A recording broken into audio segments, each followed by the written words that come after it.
Good afternoon, and welcome to the Candidates Forum for the New York State 21st District Congressional seat. Today, we're fortunate to have all the Democratic and Green Party candidates running for this office in attendance and ready to answer questions. The New York State Democratic primary, where the voters decide which one of the Democrats will go on to the general elections coming up on June 26th.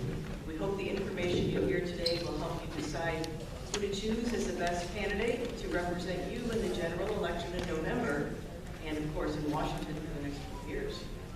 My name is Diane Minutelli, and I will be the moderator for today's proceedings. Joining me on stage are Democratic candidates Ted Cobb, Emily Martz, Patrick Nelson, Dylan Radigan, and Katie Wilson. Lynn Kahn is the Green Party candidate. Don Boyajian withdrew from the race earlier this week. An invitation was extended to the Republican incumbent, Elise Stefanik, but she stated she was unable to attend.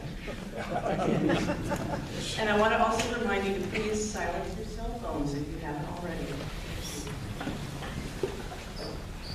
The questions for today's forum were developed by members of the Adirondack Voters for Change, Unite the North Country, and students from the Participation in Government class at Saranac High School.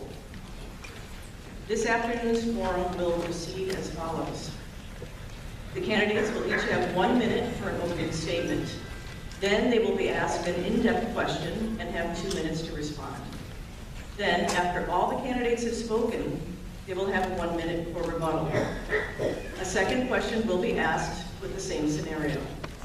After the 2 in-depth questions, we will have a lightning round of questions. Each candidate will have 30 seconds to respond. They will each have 30 seconds for a closing statement as well. The order the candidates speak in was determined by the roll of the dice, which you just saw. So let's get started with the opening statements, and roll the dice to see who would go first, and that would be Dylan Radigan. You have 1 minute, and when you see the yellow card from our timers right there, you'll have 15 seconds left to speak. Beautiful, thank you. Hi, my name is Dylan Radigan, and my decision to offer myself as an option to represent our district in this year's congressional election is the culmination of a 10-year career in political and economic reform that began after the financial crisis in 2008. At that time, I was intimately involved with the financial industry and had intimate knowledge of how they orchestrated the bailouts, and I saw directly the consequences of those policies and the costs that it was creating for ordinary Americans here in upstate New York. I resigned my position at the time in order to directly drive my attention at the sitting members of our government.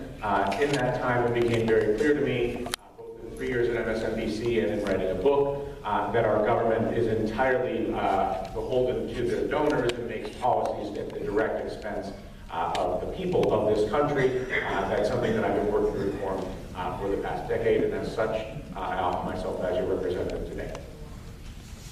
Thank you very much. Katie, it's your turn. It's a pleasure to be here. Am I on? I'm running for Congress right now because there are so many people across this district whose voices are not being taken into account in the legislative process. I'm from the North Country, my parents are from the North Country, and it hasn't always been easy to be from the North Country. But that doesn't make me not want to, it doesn't make me ungrateful. And I'm here because we have an opportunity right now. We're in a very unique moment where more people than ever are paying attention. More people are excited to participate in this process. And I'm here to give those people a voice.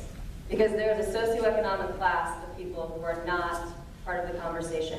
And that is exactly what has to change if we want policies in this country that are representative of the people they're affecting.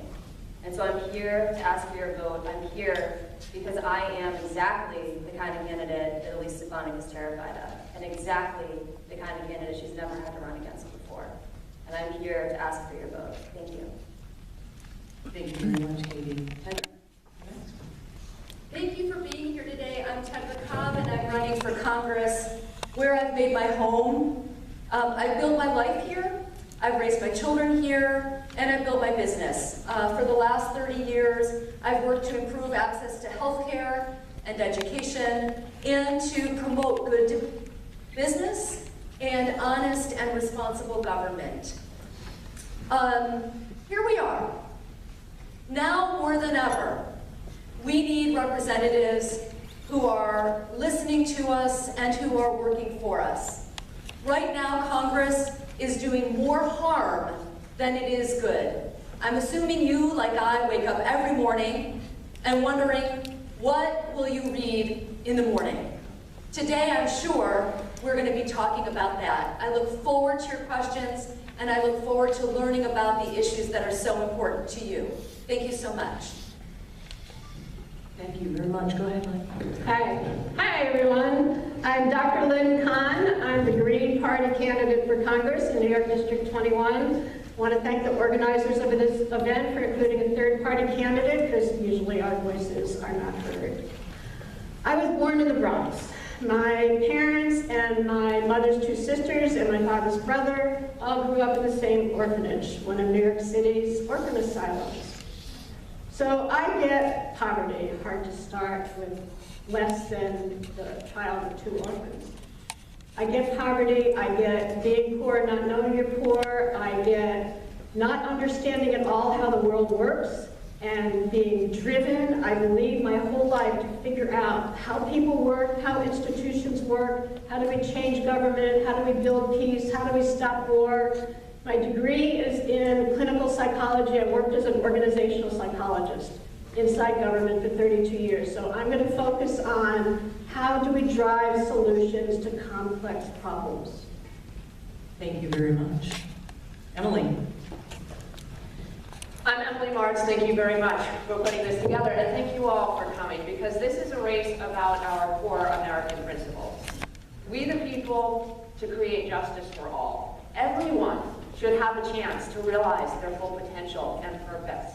And hard work, it should be rewarded. And this race is also about creating family-sustaining jobs in our region. And that is my track record, that is my experience. And here are just a few examples. Birch Boys in Tupper Lake, he is barely able to keep up with business. Apex Solar, solar panel distributors in Queensbury. With others, I helped them go from 30 jobs 5 years ago to 130 today, including some in Malone. And Champlain Valley farmers, they are now, thanks to a program I helped administer, exporting to New York City and Saratoga Springs. I love public service, and I want to serve this region to help bring us the resources that we deserve, that we will well use. Thank you. Thank you very much, Emily. Patrick.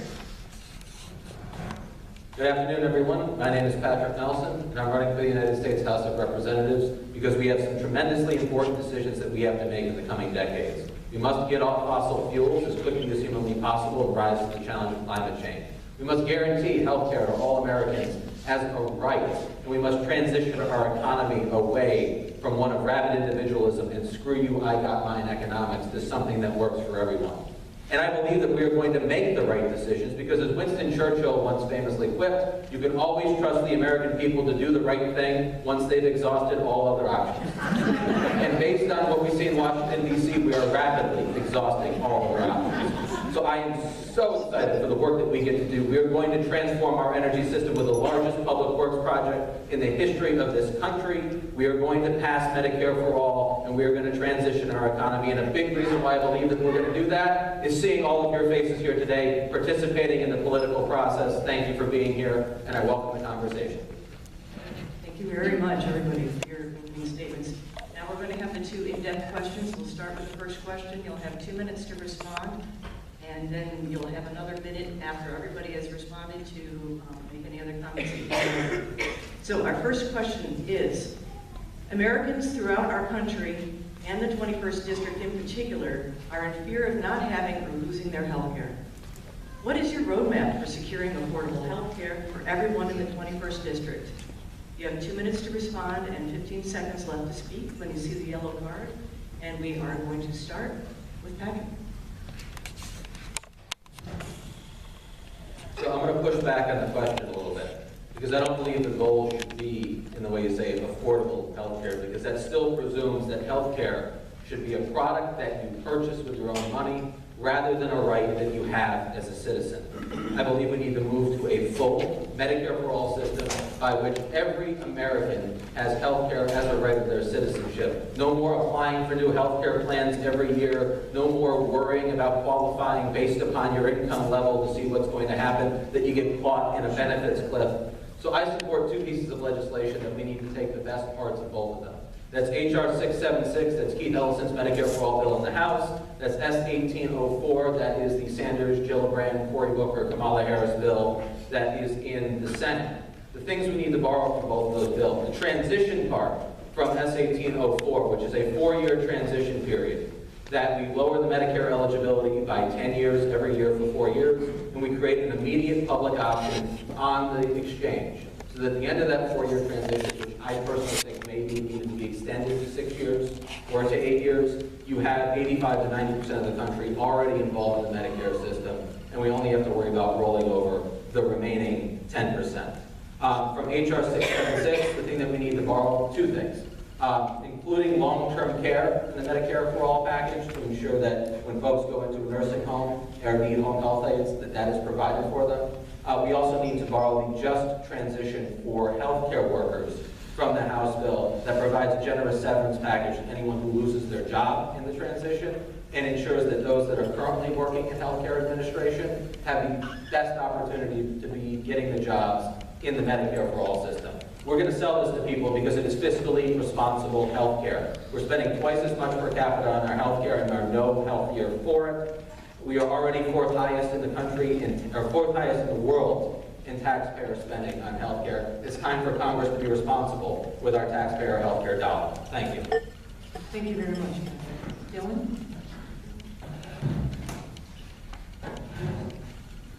So I can think of no better example of how broken our political system is than our healthcare system. I was working at MSNBC when President Obama introduced healthcare as an idea for discussion and reform. The Democrats had a majority in both the Senate and the House of Representatives, and they had massive public support to do much of everything that Patrick just described. And yet the Democratic Party, with the complete control that they had, refused to even introduce the public option and instead put forth a piece of legislation that mandated that everybody in this country purchase health insurance from an unreformed private health insurance monopoly that ties your health care to your job. It was a bigger bailout for the financial system than the bailout of the banks. Max Baucus in the Senate had the opportunity to introduce the public option. And yet our political system is so desperately broken that even the well-meaning, aspiring, morally righteous Democratic Party, instead of doing anything like the obvious solutions that will be discussed up and down this table today, we're beholden to the health insurance companies and the drug companies that finance them. And unless we reform our political system first and foremost by not only how we vote in addressing the gerrymandering that leaves incumbents intact 90% of the time, which gives them the assurance that even as they abuse us and create incredibly expensive healthcare systems, or you go down the list, refuse to negotiate on drug prices, trap people in jobs where their healthcare is attached to their work so they can't shift in our economy, until we actually reform our political system to hold our politicians accountable for the fact that they are beholden to health insurance and drug companies, not to individual human beings, there will be nothing that happens in healthcare, and there's no better example than the failure of Obama a few years ago. Thank you, Don. Katie? So the topic of healthcare is something that we have been arguing about and warring over in this country for quite some time. And it is one of those very divisive, polarizing issues that continues to keep our country in a place where we have two sides kind of sparring at each other, arguing about what's best for everybody with very different opinions on how to actually help people. And right now, it is the job of our representatives to compromise. We saw that with Obamacare. It certainly wasn't perfect, but it was what they could accomplish at the time. So right now, given where we are, there is an incredible bill that's been proposed by Chris Murphy, Senator Chris Murphy. It is a Medicare buy-in on the open exchange. And we need to be realistic about what we can get done now, because there are people dying in the streets. There are people who cannot afford their prescription drugs, who are being forced to sell their homes. There are people suffering right now in very real ways. Look at Lyme disease up here, and how little of that gets covered by insurance. So what we can do with the Chris Murphy plan is allow anyone to buy into Medicare. Anyone. But they don't have to. The private insurance companies still get to exist as they are, which means they're not fighting for their lives, and they're not going to push back as hard as they will against any other plan proposed. Anyone can buy into Medicare, which covers more people, begins to drive prices down. You combine that with the option to negotiate for prescription drug costs, and suddenly we have a very good bridge from where we are to where we want to be. This is a self-promoting system. When a neighbor tells their neighbor how wonderful their healthcare plan is, instead of the government telling them how wonderful the healthcare plan they have to buy is, suddenly we're in a much better place for progress. Thank you very much. Okay, so when I think about healthcare, and I think the question was, what would I do? I look at silos or verticals. So we've been talking up here about Medicare for all. And so first and foremost, that's about access to healthcare and healthcare being paid for. So I believe in a Medicare for all system or something like that. The point here is this: when you're in Congress, you look at plans and then you hold hearings and you do analysis. And that is ultimately a goal to get us to covering everyone. Now, I also look at care, which is our preventative care. So let's look at that as another vertical. All of us need preventive health care. We need to make sure that we're screened for preventive diseases. We need to make sure that there are primary care doctors. We need to make sure that we have access to mental health and to addiction recovery. Mental health must be part of our overarching healthcare system, not a secondary, not an aside. Dental care, vision care. We are whole people, and our healthcare system must treat us as such. I also look at NY-21 and I think about the opportunities to further education. We have a health professional shortage area in much of this region, which means we do not have enough doctors. We don't have enough nurse midwives. We don't have enough nurses or CNAs. We have the workforce.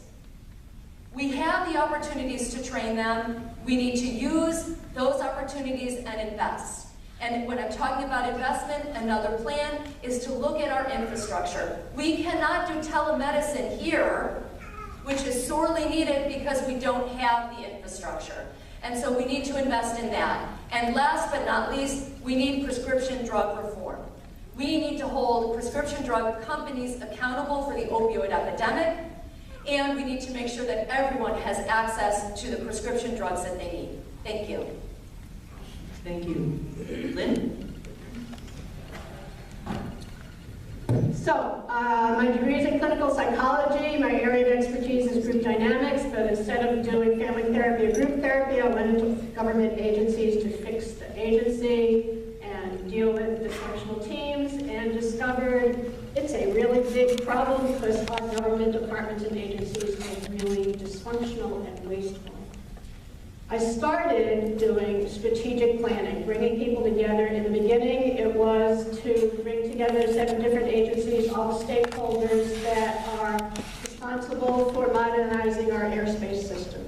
I took that strategic planning model into criminal justice reform, which is most of what I do in my private consulting practice.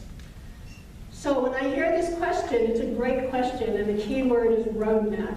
So as a strategic planner who's driven very complicated, multi-level solutions that are summarized in really plain language and impacted difficult problems with real results, measured results, you have to start with a vision. So if the vision is world-class healthcare for all, then you can start saying, well, what are the strategic goals? And then you get to the roadmap, which is what are you going to do immediately short-term? Strategic goals regarding healthcare is increase access, decrease costs, build the partnerships that you need to deliver the goods, train people. There's a lot of need for organizational excellence training, and measure results. Part of the failure of our healthcare system is they measure paperwork and not health outcomes. Okay, so, and I'll finish this in my follow-up minute. Short-term, midterm, immediate, short-term, midterm, and long-term actions. Immediate actions, I fully support the New York Medicare for All legislation.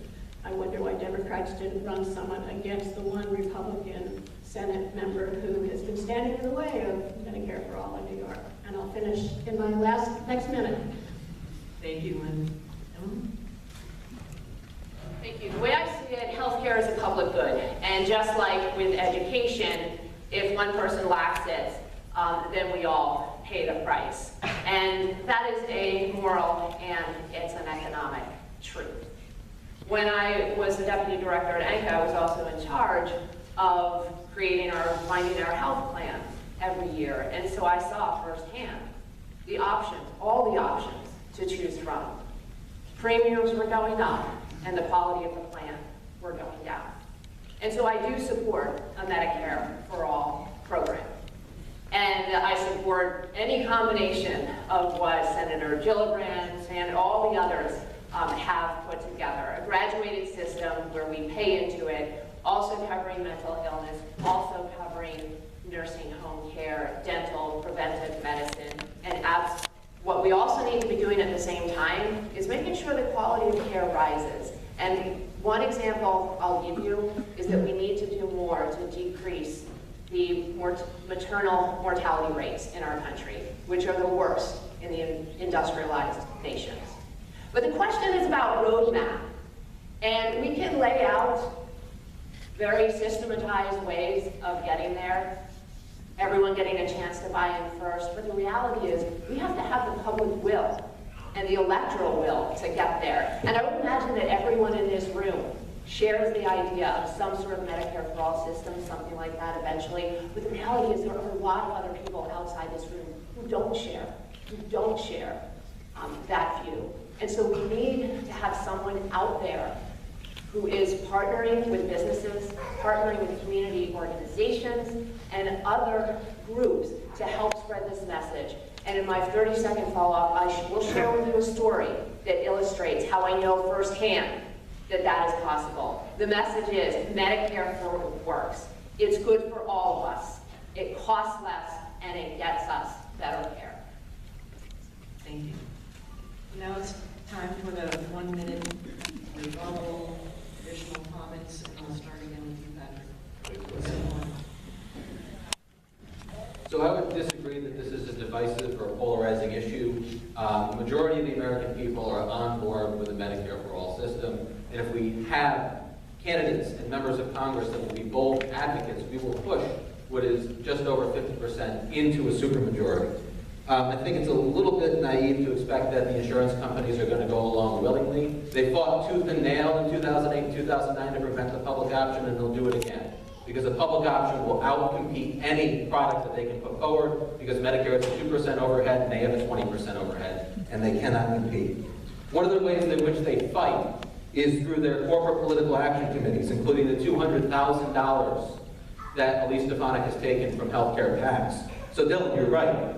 We have a broken political system, and we can fix it. And the first step to fix it is electing candidates that refuse to take corporate PAC and lobbyist money. 4 out of the 6 of us on this stage have publicly said that we will not take corporate PAC and lobbyist money. Today, I'm asking you to help us make it 5.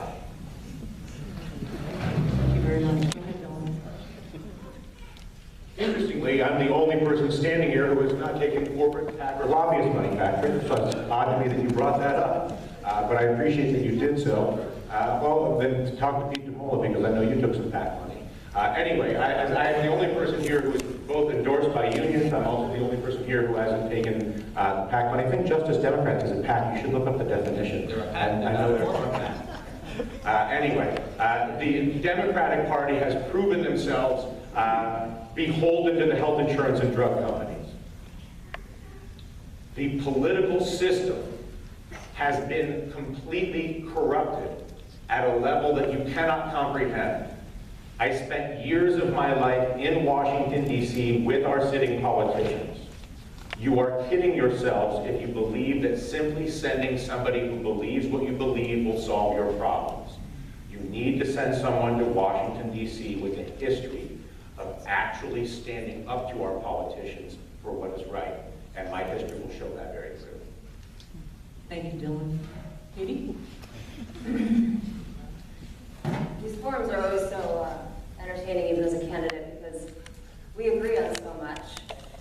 And yet, at the end of the day, what this race is about is who can be the least defiant. That is the best thing we can do in order to challenge our current administration. So if you don't agree with our current administration, when you go into that voting booth, what your job is to imagine each and every one of us, not on a stage like this, but on a stage next to Elise Stefanik. Who is it? And Dylan has a good point. You know, he's been the angry guy on TV. He can tell it like it is. But who on the stage, when put next to Elise Stefanik, is not going to go blank, wilt, or not have a really good rebuttal? And who is it that is going to give not just the people in this room, but the hardworking people throughout this district who are not paying attention to this race because they're busy putting food on the table and getting to work on time? Who are they going to trust? Who are they going to have faith in? And who's going to give them a good reason to vote for someone new this time? Thank you, Katie. Heather? So in the first part of the question, I talked about those verticals. I want you to know a little bit about me and my background. I did HIV and AIDS education for many years and then ran a community health coalition. And those kinds of skills I hope to bring to Congress. The reality is this district is very large. And I was appointed by the governor to serve on the New York State Healthcare Redesign Commission. And what we did was we looked at the healthcare delivery system in the North Country and how we were collaborating and delivering healthcare. That kind of work is the kind of work that I hope to bring to serve you. So, in other words, I would like to create a coalition throughout this district of healthcare providers, of human service providers, of business owners, of elected officials, working together to look at our healthcare delivery system, look at the gaps in those services, and then how do we solve the problem. And so those skills I have, I hope to bring to bear as a congressperson. Thank you. Thank you, Heather. Lynn, go ahead. So I was talking about immediate, midterm, short-term, midterm, and long-term solutions and actions. When I do strategic planning, there's always like the part that says, well, here's our grand goal and our grand vision, and that's where we're going to get at some point, like world-class healthcare services for everyone starting in New York State. And then you have to have some really immediate actions because people are really hurting. I got my house up here 15 years ago. I came up here every summer as a child. It felt healthier decades ago. There's an enormous amount of poverty in this district, so we have to figure out what's going to help people right away, what's going to help in the long term. And you need someone like me who's going to ask the inconvenient questions. For example, you want to know about the quality of a nationally funded healthcare system? Ask a veteran. You want to know how bad nationally funded healthcare can be? Ask a Native American. There are serious problems. I listen to people, I talk to people. They're concerned about quality of care and the coordination of care in these massive legislation. Thank you very much. Emily. The public will is indeed something we're going to have to get behind, or get beyond. Come June 27th, there will be the Republicans who start to say socialized medicine, just as they started to say during the general election. We will have a strong fight on our hands when we start promoting Medicare for all. Small business owners, we need to get them on board. And I have relationships with the small business community and am able to speak the way they need to be spoken with. And there are a lot of other people who just consider it socialized medicine, like the man in Argyle, when we were talking about expanding healthcare for everyone, who said, that's socialized medicine, I know it is. And bottom line, after a conversation, I said, what about the idea of everyone having a chance to buy into Medicare? Because if you work hard, you should earn that. He said, yes, that's a good idea. But that was not his initial understanding of it, and it wasn't until we sat down together that his mind got changed. Thank you very much. Okay, so now we're going to go to our second in-depth question. What should our federal government do to provide our future generations with the academic and vocational educational opportunities that will help lead to rewarding and productive lives? You have 2 minutes to respond and 15 seconds left to speak when you see the yellow card, and we are going to start with Emily.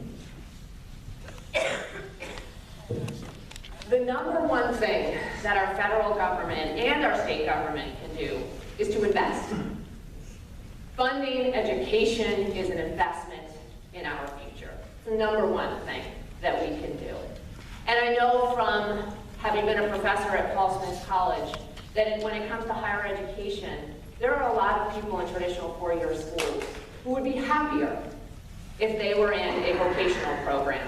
And so I fully support that we need to expand access to those.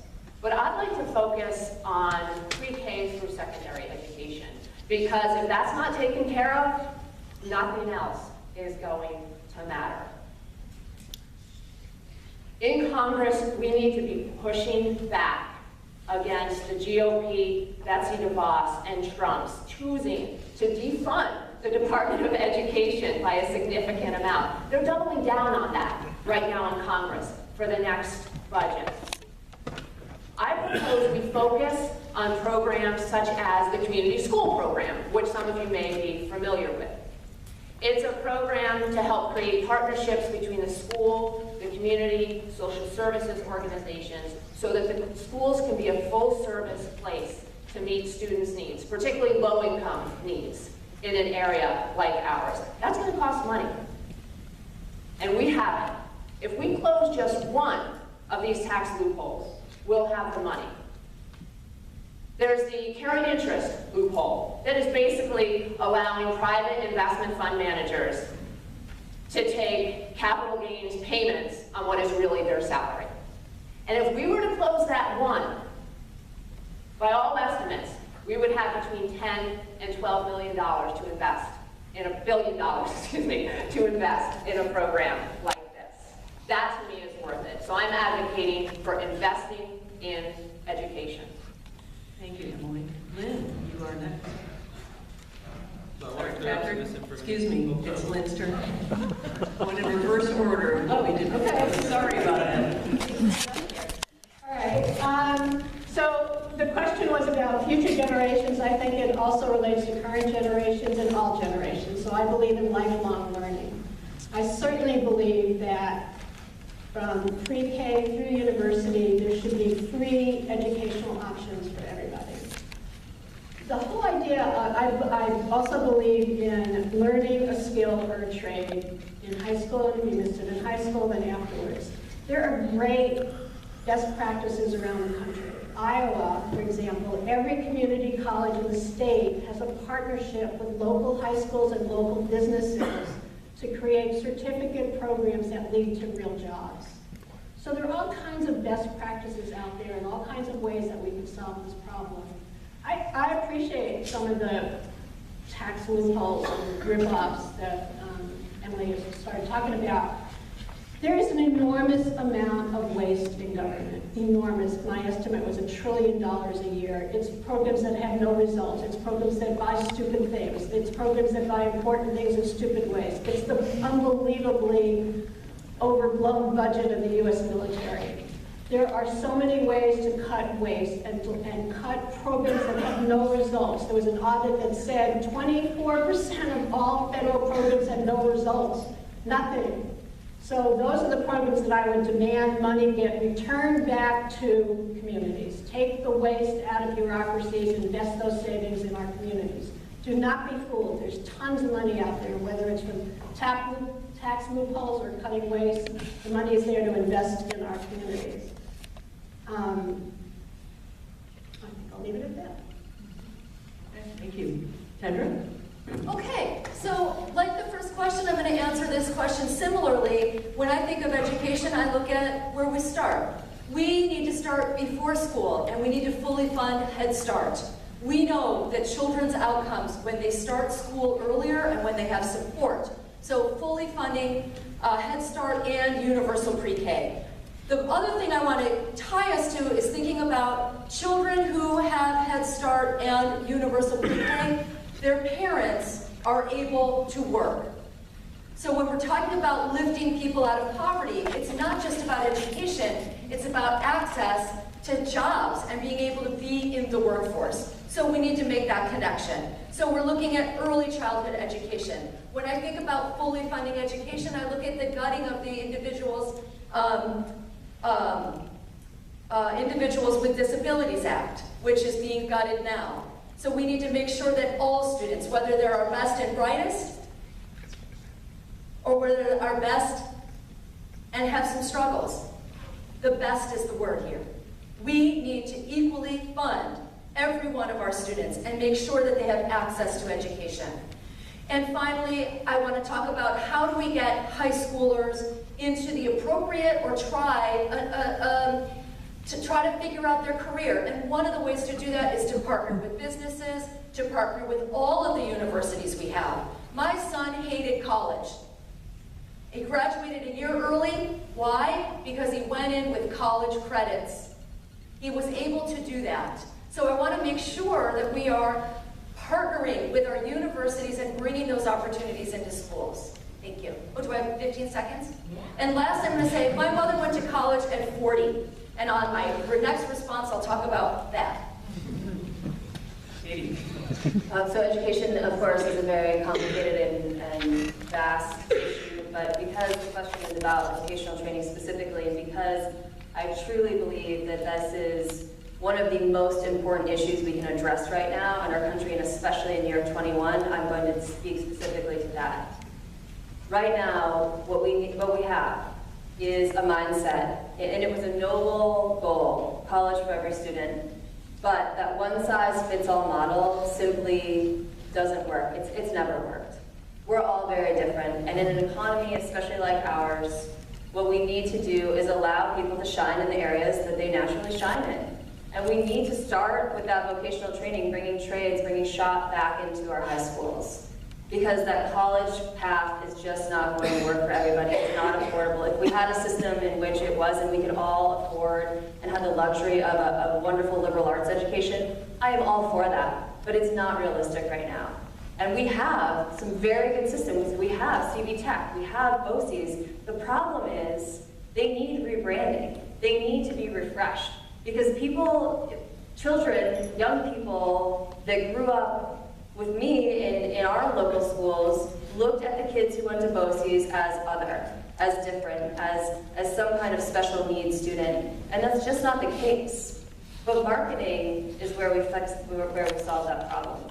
And furthermore, we don't actually have a lack of jobs in year 21. We may have a lack of jobs that are paying enough, but what we do have is a lack of qualified individuals to fill those positions. So when we start to partner with our vocational training programs, and when we start to make sure that students are coming out of their high schools with the skills they need to succeed in a nursing program, and the skills they need to succeed in some other kind of vocational training program, or the relationships that they need in order to find a good apprenticeship and take them down a path where they can actually earn money, then we start to have healthy communities that are moving in the right direction.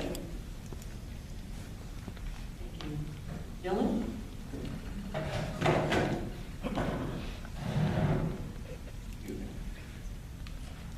So the world right now is going through what I call the third industrial revolution. We are at a moment in time where the rate of change is the highest it has ever been.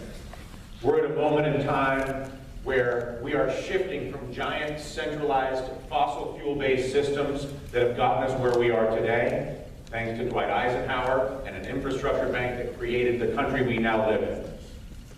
We've learned a tremendous amount about how education works and about how human beings learn.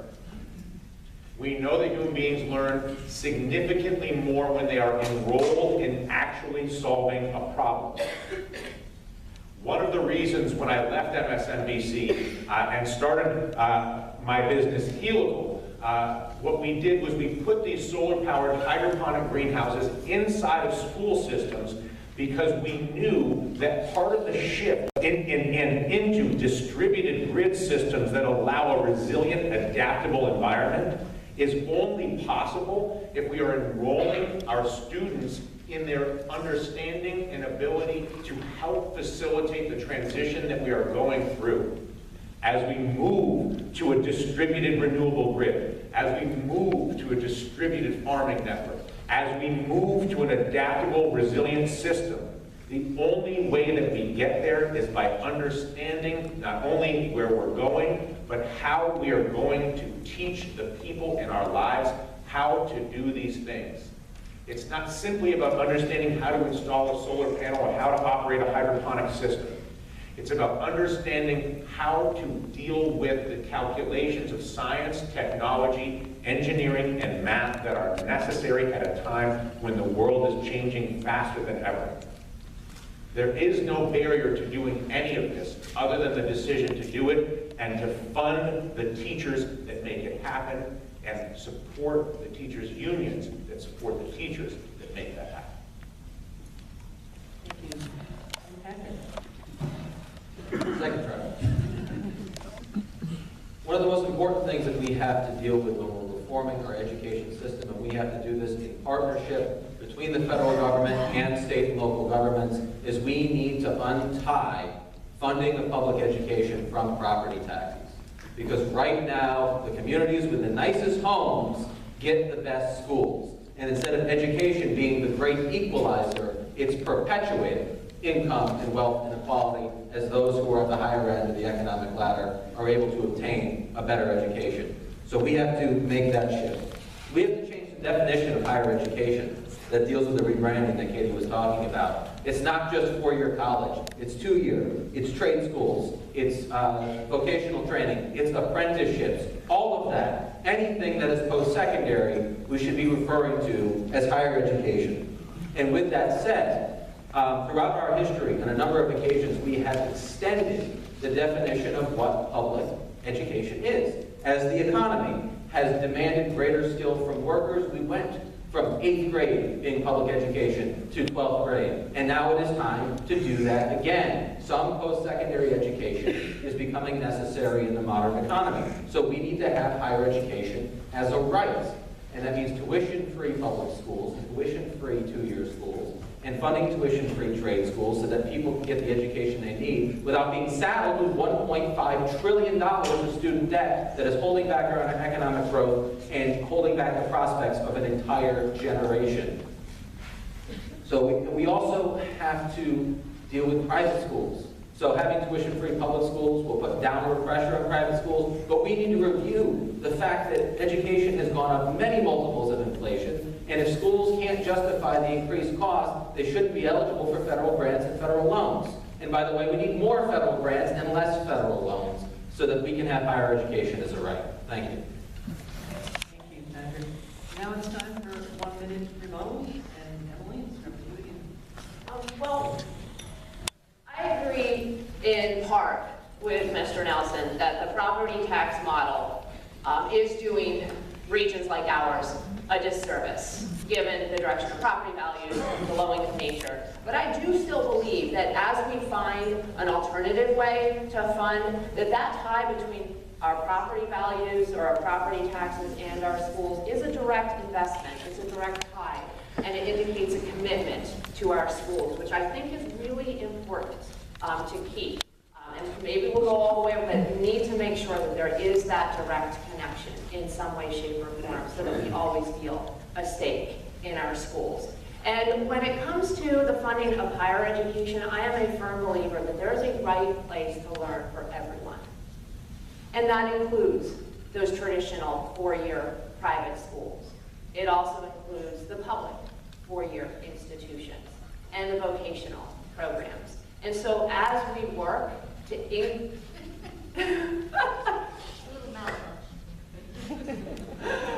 we need to make sure that options for everyone remain open. Raise the minimum limit on the federal Pell Grants.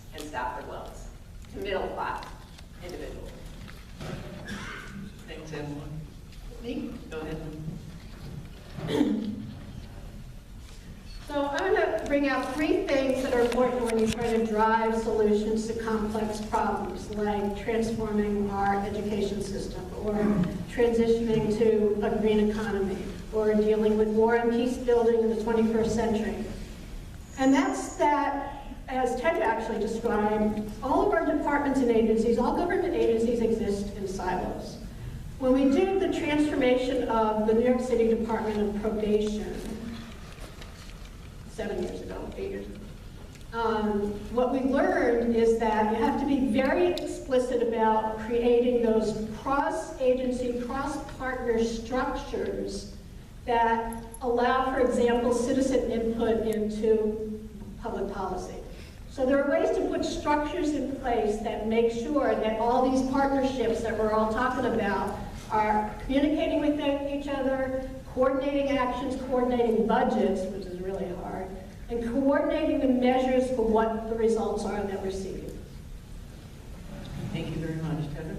Okay, 2 stories. I have a group of teenagers who are helping me, and Kelsey, I met her on Friday. She is finishing high school with a CNA. She's going to Adirondack Community College to get her RN, and she has a plan to go to Plattsburgh to get her BSN. That's exactly what we want, because we want her to stay here. And what we want the federal government to do is to give her loan repayment when she gets a job in the North Country or in Northern New York through the Health Services Administration. That's what we want. It's a wonderful plan. I also want to say this. My mother went to school at 40. I have 9 adopted siblings. 5 of us were in college at the same time. Thank you, Ronald Reagan, for cutting all of that federal funding. Here we are. I would not have gone to college if we had not had federal loans. We need to make sure that we've got federal loans in the Perkins grants, and we also need to cap loans at 2% and make sure that they're subsidized so that students aren't incurring interest while they're in school. Those are 2 things we need to ensure. The federal government should not be making money off of students going to university. Couldn't agree more. We have a for-profit education system, as we have a for-profit healthcare system, a for-profit prison system, and so many other for-profit systems that we see failing us left, right, and center. I don't have a rebuttal of any kind here, but what I would like to point out is that at Clinton Community College, they are training wind turbine technicians. It is the fastest growing job sector, and we could power the Eastern Seaboard with offshore wind if we were selling it to them instead of the oil companies. So this vocational training issue fits into an infrastructure investment plan and a future and an economic vibrancy that is exactly what we need looking forward. These issues, we can talk about healthcare, we can talk about education, but at the end of the day, these issues are all interconnected. And there is no silver bullet answer. What we need to do is communicate more fully about them. We need Clinton community to be in touch with NCCC. We need all of our private schools and our public schools to be communicating so that we can create a plan that leads us into the future. Thank you, Dana. Dylan?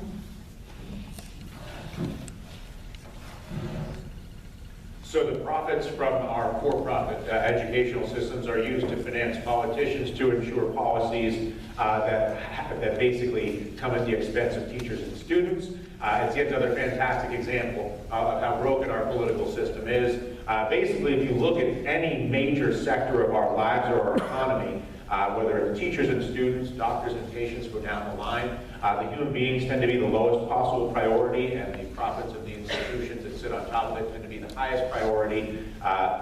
I can think, once again, of no greater evidence of how broken our political system is.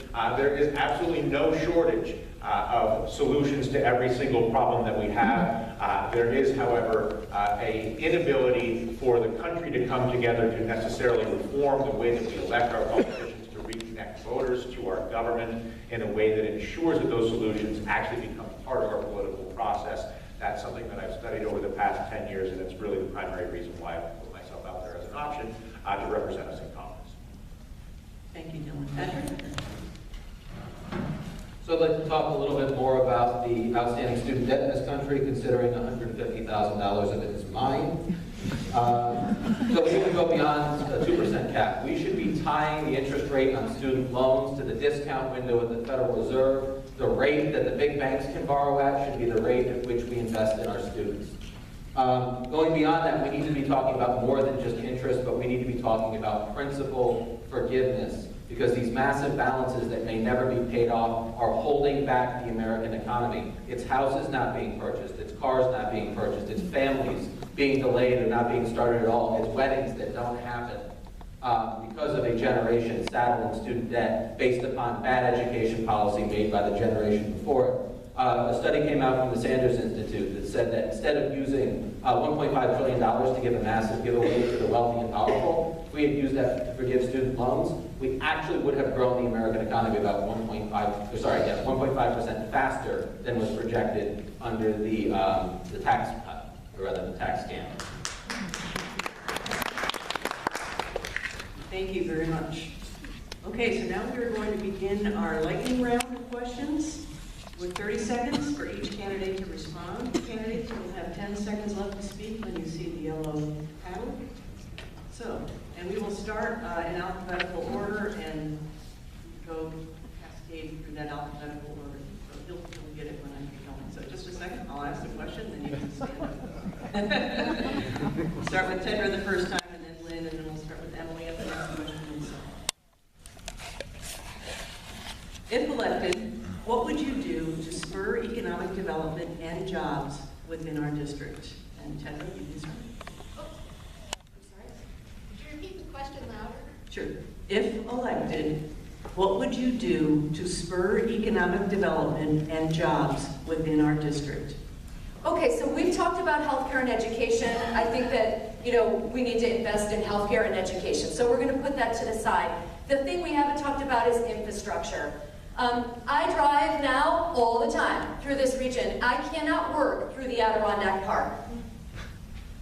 I cannot work even outside of Canton. I am 6 miles from the village of Canton, and my campaign manager cannot use his cell phone. We need to invest in infrastructure. I know that the governor says the last mile is coming. I was a legislator and I ended in 2010. The last mile has still not been built out, and they said it would happen then. So, again, immediate solutions and long-term solutions. It's easy to push for and demand the kind of partnerships, especially in this state, which has a lot of money, and finding the federal grants that could add to that. It's easy to put together a partnership that would create, in the midterm and long term, the kinds of infrastructure and green energy transition jobs that we need. We need to figure out how to help people that are hungry tomorrow. What are we going to do, tomorrow morning that's going to make for more jobs? And I'll answer it in the next time around. Definitely infrastructure, infrastructure, infrastructure. But I also know from my work that a little bit of seed money in the form of a grant from the federal government goes so far in our district. The Apex Solar that I mentioned, that was state, works the same way. That we had community members saying, I want solar. We had the solar distributors struggling. There was a mismatch. We took a little bit of seed money from the state, put together the program, and there's where you got those 30 jobs. Quality increased to 130 within 5 years. Let's build a student debt forgiveness program for entrepreneurs in rural areas, and then let's reverse a technological trend in that we roll out 5G and gigabit internet in rural areas before it gets to urban areas to give rural communities like the 21st a competitive infrastructure advantage. And I believe I can build a coalition with urban representatives because they need to have something to entice people to leave the cities and move out to the country because the rent in New York City, as we all heard, is too damn high. So let's provide incentives for people to start businesses here, and let's give them the infrastructure they need to do it.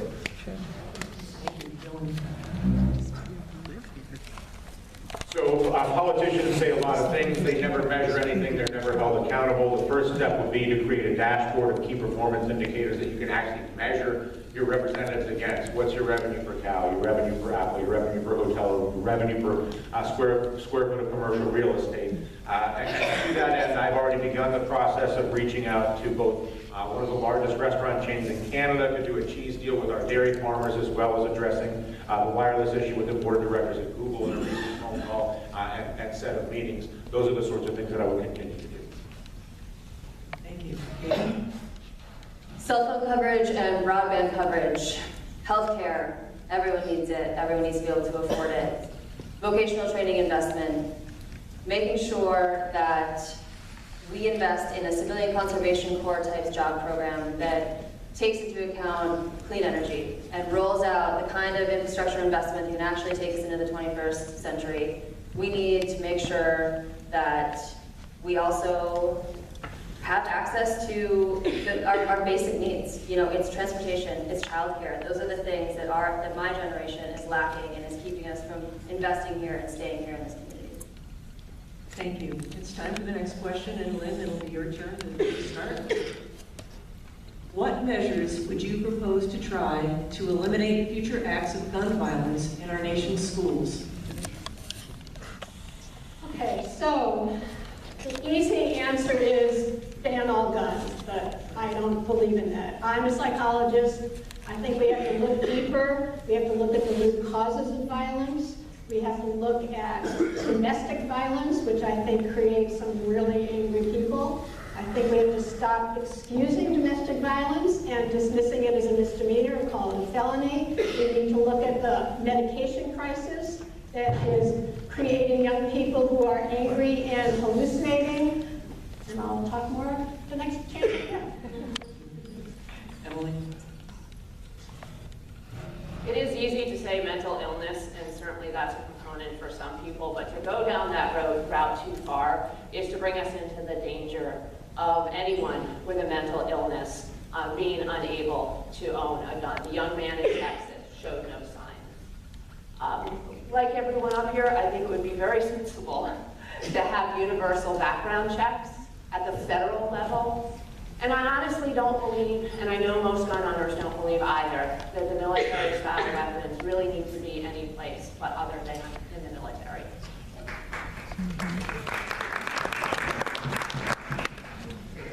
So, yeah, there are the easy solutions that can help reduce the problem. Universal background checks, banning bomb stocks, no fly, no buy. And yes, I'm in favor of the reinstating the federal assault weapons ban, which isn't quite super popular yet, but I think with advocacy it can get there. It was an effective policy. But beyond the gun control issue, we need universal health care that includes mental health, but we also need to have a conversation, and this gets to a First Amendment issue, but we need to have a conversation with our friends in the media about how they cover these instances and ensure that we're not glorifying violence and giving people a chance for a grand last stand where they'll be remembered. I shouldn't know Adam Lance's name.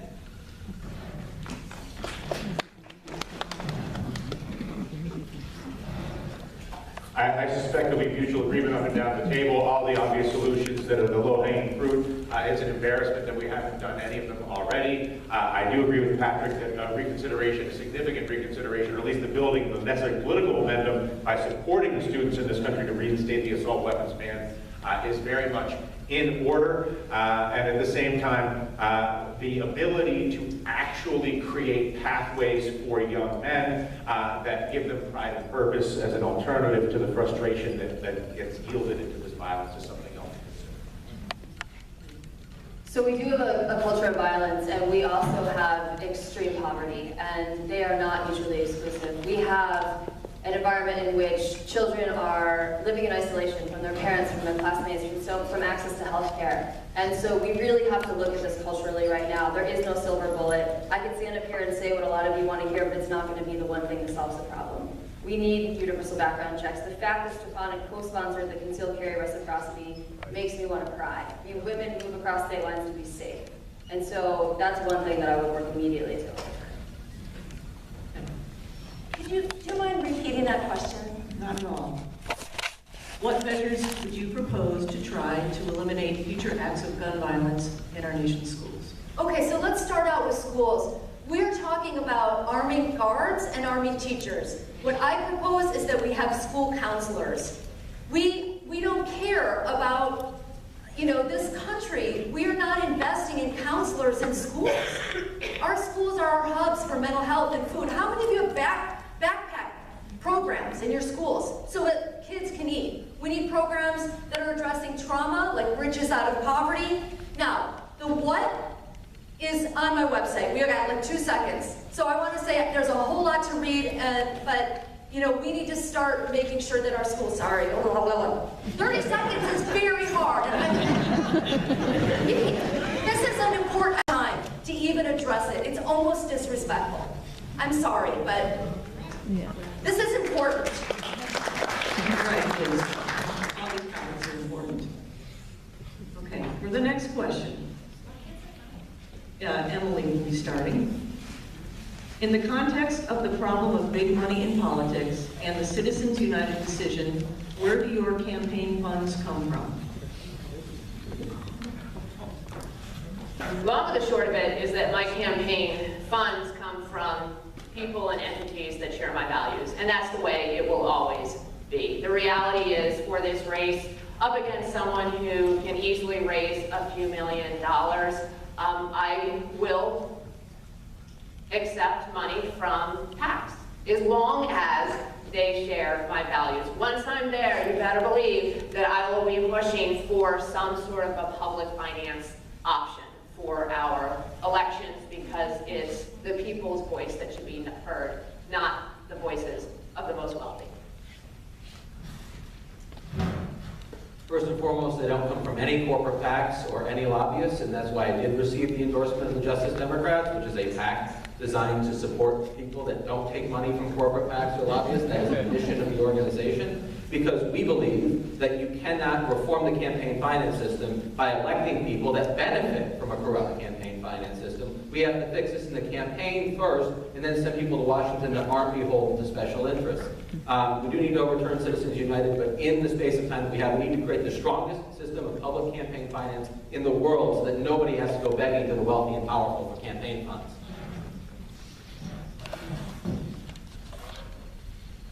In 2011, I founded a group called Get Money Out. Its entire purpose is to reform campaign finance. I donated that list to a group called Represent.us. They have continued to this day to reform campaign finance. I also am the co-founder of a group called Business for Democracy. It is a business coalition that works to end to reform campaign finance. The only PAC that I'm having a conversation with is a PAC called End Citizens United, and I've been interviewing them to see whether I can take their money without being attacked by PAC. Well, guys, I'm going to one on both of you, because the founder of Citizens United donated personally to my campaign, so I'll be taking that endorsement. But the way that we fix this, his name's Jordan Wood, don't worry.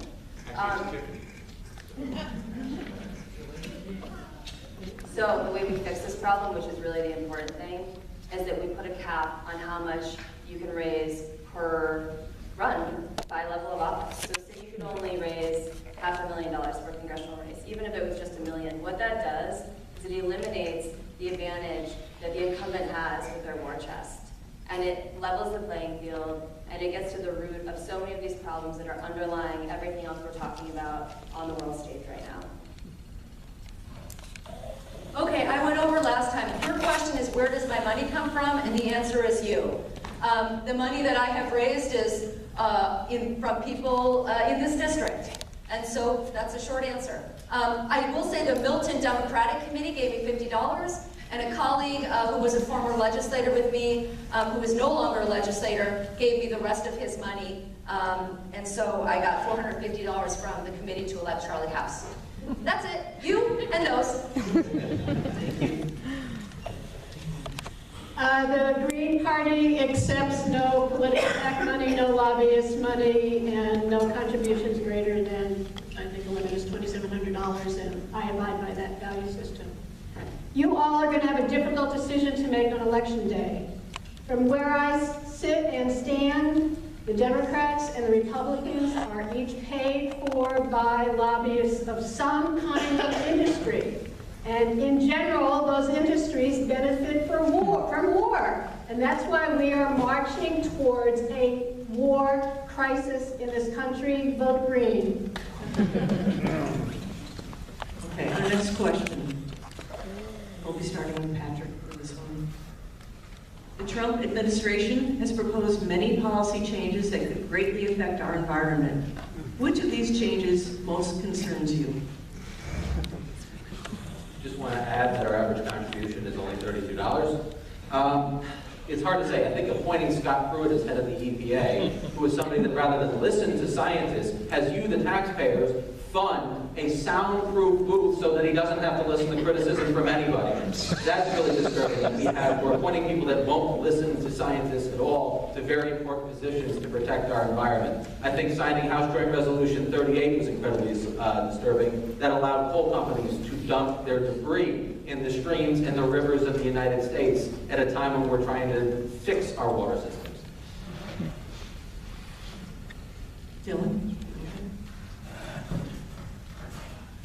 The elimination of measurement and data is the most concerning to me. If you don't know what's happening, you cannot deal with it. That, and I suppose the decision to remove our country from the Paris Climate Accord, which diminishes our position as a global leader on an issue that we should be leading. Again, we are in the middle of a third industrial revolution. Our country is the country that can lead the world in the transition to a global, adaptable, renewable grid. This president is going in the exact opposite direction in terms of our relationship with the world and our relationship with science.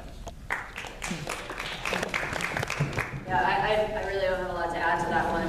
So what I will talk about in the 20 seconds remaining is the leadership that I've already shown on environmental issues. I organized and led a divestment campaign, post Standing Rock, a very successful campaign that was worldwide. I also led the charge to get the rail cars out of the Adirondack Park. And what I hope that that proves to you is that I'm not waiting to get elected to be effective and to advocate. I'm not going to sit here and talk about what I'm going to do. I'm going to go out and do it. And that's why I'm going to earn your trust tonight, because I'm here to fight for this region, for all the people in it, and for the future that our children deserve. So what am I concerned about? The president purged and buried scientific data from federal climate websites, approved permits for Keystone Pipeline, executive order to review waters of the U.S. rule, which reduced wetland protection, rescinded prohibitions on lead, ammunition on federal lands and waters, withdrew tracking of methane emission leaks, budget requests had deep cuts for science and environmental agencies, 31% cut for the EPA. Shall I go on? So I agree with everything Deidre said. I mean, that's a great list, and she's got it knocked. My biggest concern is this anti-truth, anti-science epidemic that's going through all of our government agencies. And it is an infection. This is a great country western song. We were us, right? Every word, every time, every line, every instance. It's in every sentence. The infection, the anti-truth, the anti-science infection in government agencies, it's in every sentence of every policy. Between now and November 7th, the person's track record who I care most about is Elise Stefanik's. And it's funny that she votes 96% like Donald Trump, so the list is similar. The stream dumping rule, the rollback of EPA regulations, the fewer funds going towards clean energy infrastructure and more towards the fossil fuel industry. And finally, that she did not say a word about the Paris Accord until he pulled out. And only then did she say, you shouldn't have done it. That's followership. That's not leadership. On our next question, Dylan, you'll go first. If elected, what would you advocate for to help local communities deal with their crumbling infrastructure?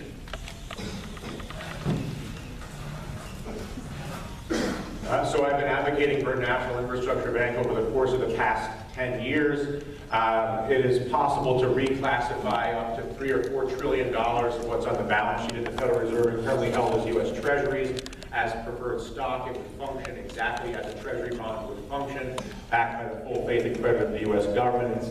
However, instead of funding the balance sheet of the large banks, it would fund the balance sheet of a large infrastructure bank, which would then be able to lend and invest into our district in a way that will take us to through the third industrial revolution I've been talking about, a la Mr. Eisenhower so long ago.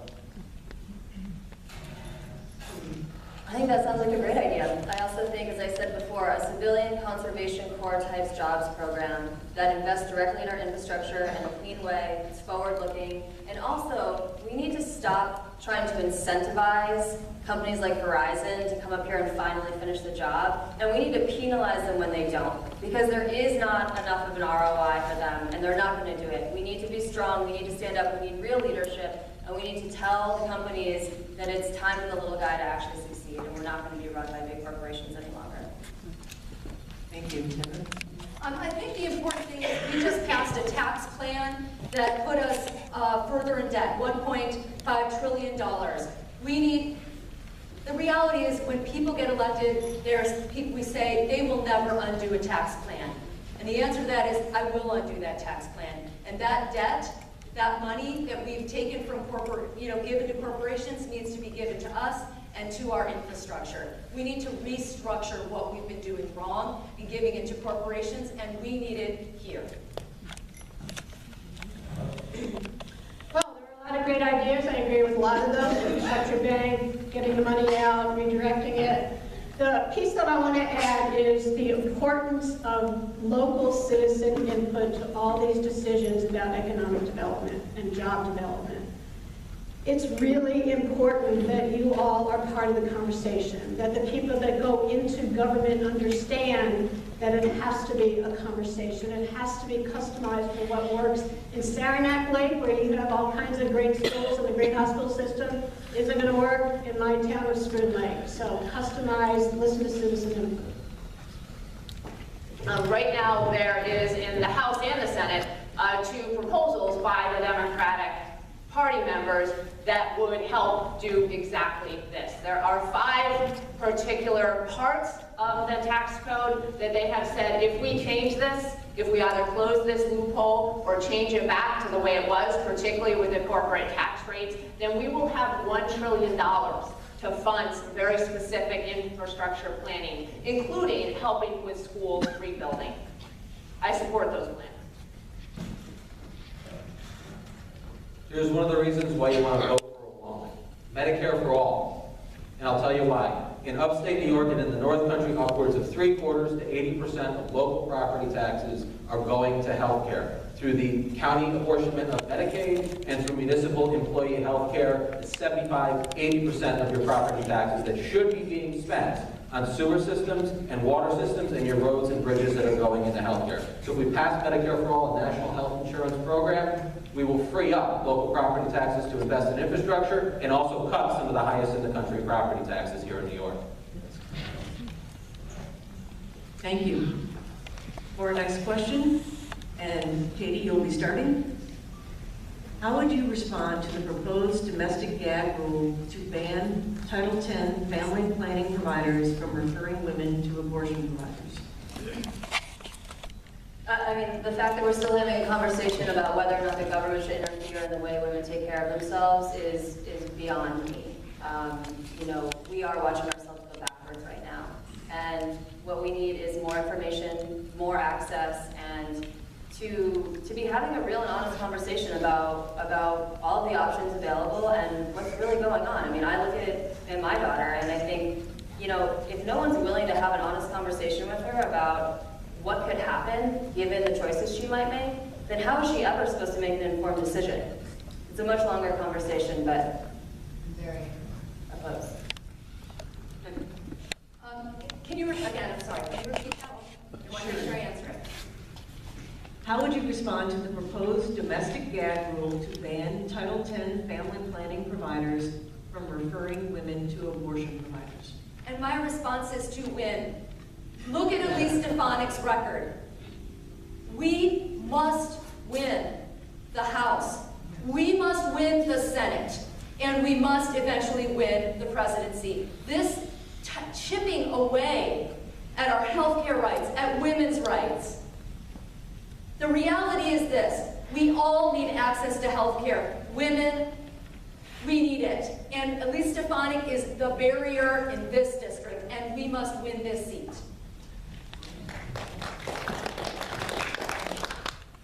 I expect that somebody at this table will win this seat. I'm the one that's always asking the inconvenient questions. So, of course, I think that rule is horrible and it's being expanded into international policy too. So it's true here and it's true around the world. Where were the Democrats when the Republicans started putting in place a deep bench of justices and judges that don't understand and don't want to listen to women? We're in trouble for a long time because the wrong people are being put into the court system. I would tell Elise Stefanik the story of a good friend of mine who back in the 1950s, a good friend of hers bled out from an illegal abortion. My guess is that's not going to touch her. She says she's pro-life, but the reality is she's not pro-your life, nor the pro-life of a struggling mother. She's her pro-life. And we need someone who is pro the life of all of us and understands that a woman, and only a woman, controls her body.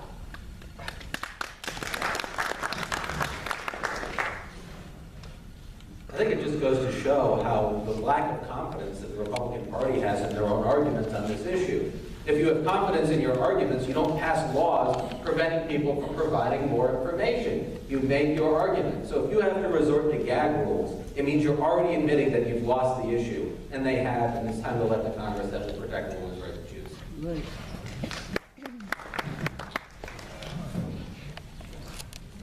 Not only do we need to defend a woman's right to choose, we need to move the conversation forward to enhance available funding for women's health care, women's education, women's small business, by pushing the conversation back to force the idea of trying to defend this line. It prevents us from moving the issue forward to women's equal pay and every other issue that still needs to be resolved. Of course, this is a bad idea, but consuming our time and energy having that conversation prevents us from advancing full equality for all people in the society.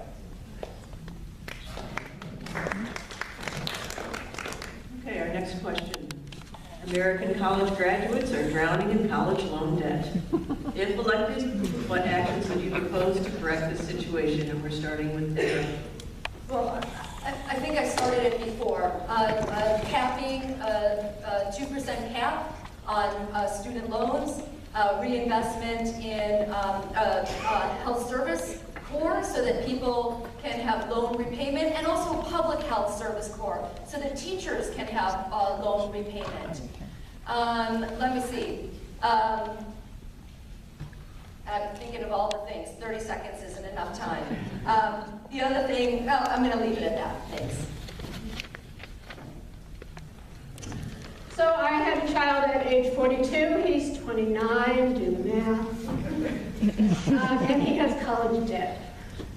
So the proposals that I have written about and talked about are immediate, short-term, midterm, and long-term.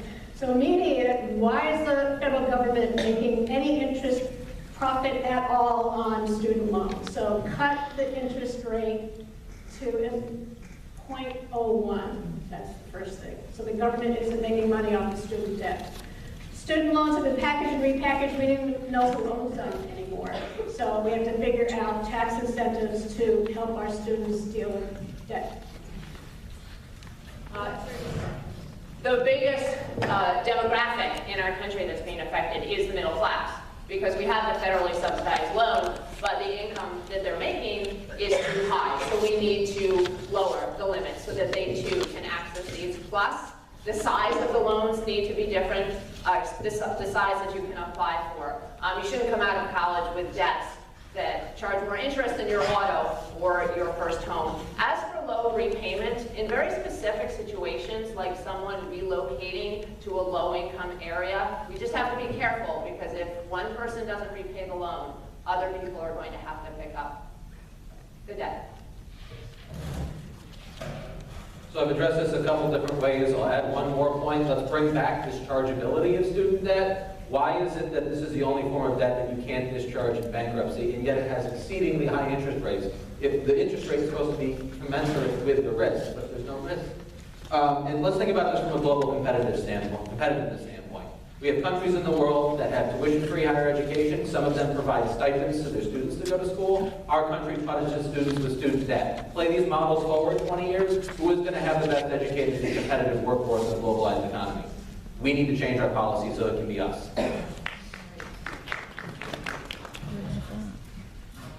We literally have a broken political system. We have a political system that compromises the future of our country for the privilege of allowing bankers to assign interest payments to people like Patrick and so many others, when our future able to have the liberty to shift and move around. That yet another classic example of how broken our political system is. Obviously, any sort of work for forgiveness for jobs that we would need to get taken care of, and a 30% cap on principal would be an obvious first solution. I agree with so much of what everybody said, and this is the choice that you all have before you, that, we're going to agree on a lot of these things, and at the end of the day, I'll just say it again, and I won't stop saying it, we have to choose the person in this primary who can actually go up against Elise Stefanik and optically appeal to all the people across NY-21 who are not paying attention, who don't have time to come and sit in this forum, who have no idea that there are 5 people running for Congress or that any of our names start with a K, a D, or an M, and make sure that on June 26th, and more so on November 7th, people have a real choice. People have someone that they can trust in, that they can vote for, who gives them a real option, a real representative, someone to take them into the future. Thank you. We're going to do 2 more questions and then have closing statements. So the next question starts with Lynn. What do you see as the biggest contributor to the opiate addiction crisis in the 21st district? My degree's in clinical psychology. I've had this conversation with lots and lots of people in District 21. So there's poverty, which drives really bad decisions. There are school systems that are not serving the full intellectual and emotional and social needs of our students. There is an epidemic of domestic violence. There are doctors and clinics that are open, including Veterans Affairs hospitals, VA hospitals, that are over-prescribing medications. The solution has a lot of pieces to it. I don't know what all of the causes are, but I do know that there are solutions, and some of them are contained right here within our town of Saranac Lake, such as the St. Joseph's Treatment and Addiction Center. I got to sit down with them last week, and they asked me, as a politician, to carry messages. The biggest among them is that we need to stop treating drug addiction like criminal justice and make it a healthcare issue. We need to put the spotlight on recovery.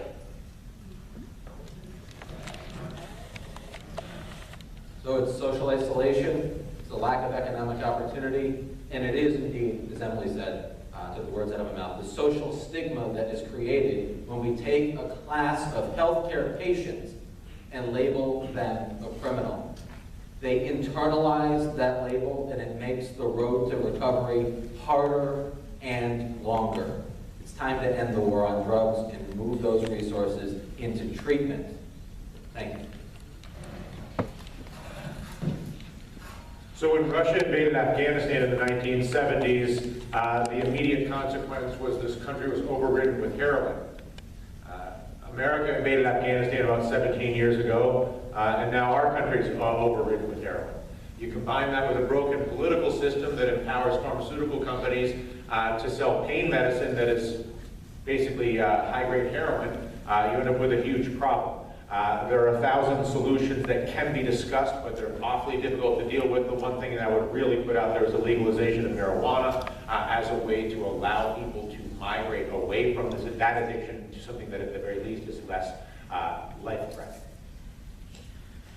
So there are these larger political issues at play. Of course, there are pharmaceutical companies preying on their market. However, the most direct correlation is poverty with opioid abuse. And this is where we, again, need to come to a more holistic approach and start meeting people's basic needs with healthcare, with jobs, with transportation, with an education, with the things that lift our communities up and give us hope in the future, give us a reason to wake up each day and look forward to something instead of turning to a drug to get by. Has a lot of pieces to it. I don't know what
70s, the immediate consequence was this country was overridden with terrorism.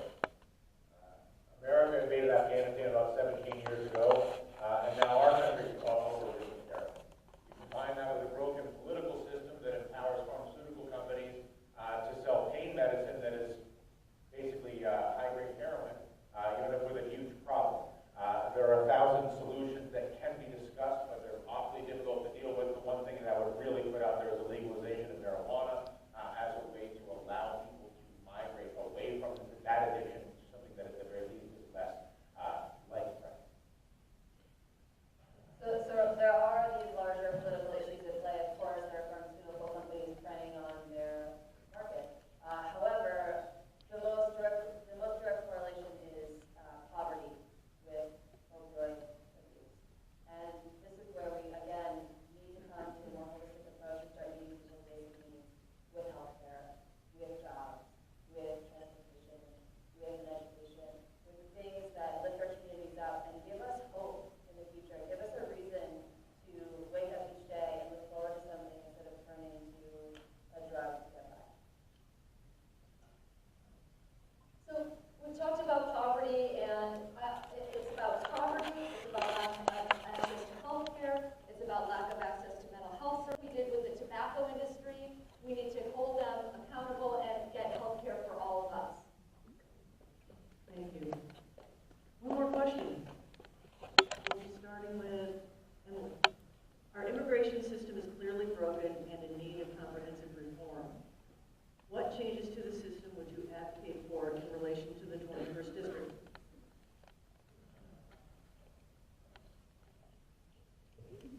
We need to be talking about the immigration in that mindset of people are coming here to work because they want to better themselves and they want to better their families. This still is a land of opportunity for many people. And the number one change that we need to make for our district is to have a year-long visa program for dairy workers. Because there is just no visa program for immigrant dairy workers. And we need that. It won't solve all of the problems of the dairy industry, which we know is in dire straits right now, but it will help.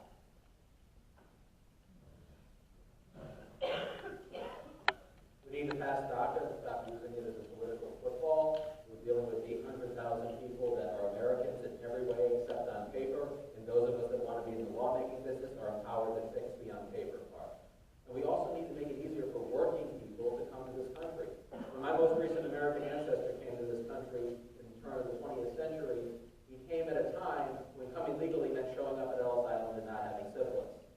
Now, it's a mountain of paperwork. You have to hire an American election lawyer to come here legally. I'm a working class person. I couldn't afford to come to this country legally in the money that I make every year. We need to make it easier and more accessible for people that want to do it the right way. The absurdity of this conversation is that the entire agriculture, construction, and hospitality industry from coast to coast has been benefiting from a massive labor subsidy for decades. I find it comical when I hear President Trump talk about this issue, as he himself, I'm sure, has benefited in the millions by employing illegal workers inside of his hospitality empire. The obvious solution is either to triple the price of every Apple hotel room and building that we build, or legalize the actual people that are doing these jobs with guest worker programs that have passed the city. Yeah, I mean, it's definitely extending the visa and the guest worker part of this conversation, but ultimately, this is not that divisive of an issue up here. When I talk to farmers, some of the big, very Republican dairy farms around here, they've invested time, money, training,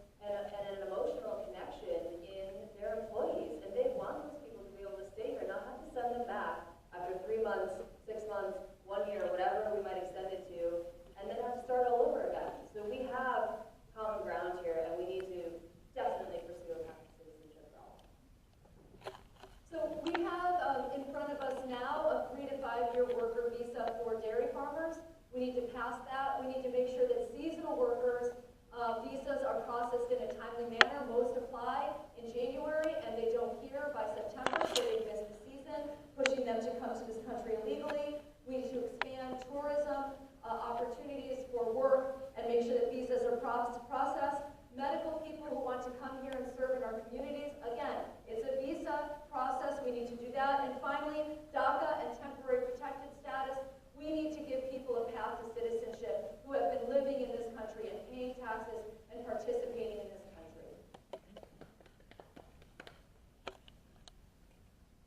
I agree with a lot of what's been said. So what I want to add to the conversation is how important it is to have face-to-face, small group conversations with people that you do not agree with. So whether we're talking about immigration or climate change or mass incarceration or all the reasons that we're going to war and shouldn't be going to any more wars. Why are we sending our men and women, sisters and brothers, children off to wars that do not have to be fight? Whatever the conversation is, we have to talk with people who do not agree with us. Thank you very much. Now it's time for closing statements. Remember, you have 30 seconds to speak, 10 seconds left when you see the yellow. A minute? Well, should we give them a minute? All right, we'll give you a minute. And we rolled the die for this one, and it started out with 1, so that means Kendra starts. You're on the spot. I'm on the spot. I want to say thank you again for allowing me to be here. You can see I'm not a fan of 30-second questions because we need to think about communicating with each other. Communication takes time. Lynn said it right. We need to listen to each other. What we haven't been able to talk about today is you. What a congressperson can do, the power of a congressperson, is constituent services, is getting a call from you and answering that call. I've been a legislator, I've worked in my community, and I've helped people in my community communicate or help them go to my assembly, our state senators and our federal senators, because you matter. Constituent services, what we don't have right now, and Elise Stefanik is someone who is listening to us and working with us. We need someone who lives where we live, who understands our needs and challenges, and who will passionately fight for us. And I'm hoping that you will vote for me on June 26th. Thank you. So I'm not promising to bring tons of youthful energy. I am promising to bring to this position as your Congresswoman maturity, wisdom, and decades of experience delivering real results. I was in the White House Partnership to Reinvent Government for 6.5 years. I've seen best practices all over the country. I worked behind the scenes to be the strategic planning consultant for the transformation of criminal justice in New York City, which is the safest big city in America and the least incarcerated. Crime's going down, and so is incarceration, and so is time spent on probation and parole. I've done that work behind the scenes. I've done other kinds of really dramatic change work behind the scenes. You have to figure out who's got the laundry list and whose ego is going to get in the way of meeting with people to deliver agreed upon plans and roadmaps to drive solutions to complex problems. I have the humility. I don't have to prove anything. I have the wisdom. You want to send a message? Vote green. Make a historic decision to send the first green Congresswoman to the United States House of Representatives.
bring us the resources that we need so that together we can all grow and together we can all prosper. My name is Emily Marks, and I ask for your vote on June 26th.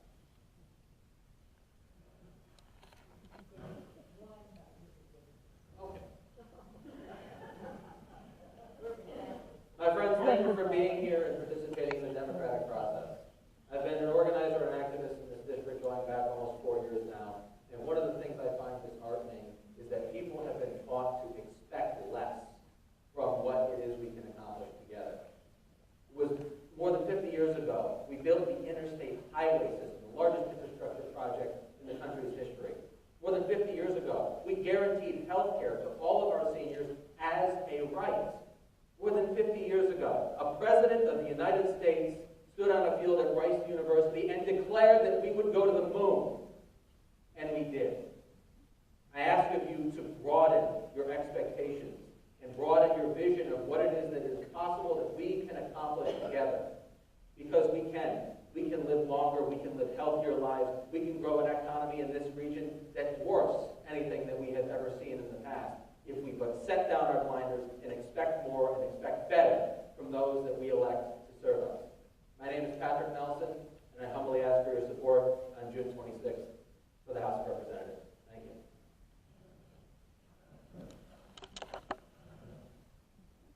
So I graduated from this high school in 1990.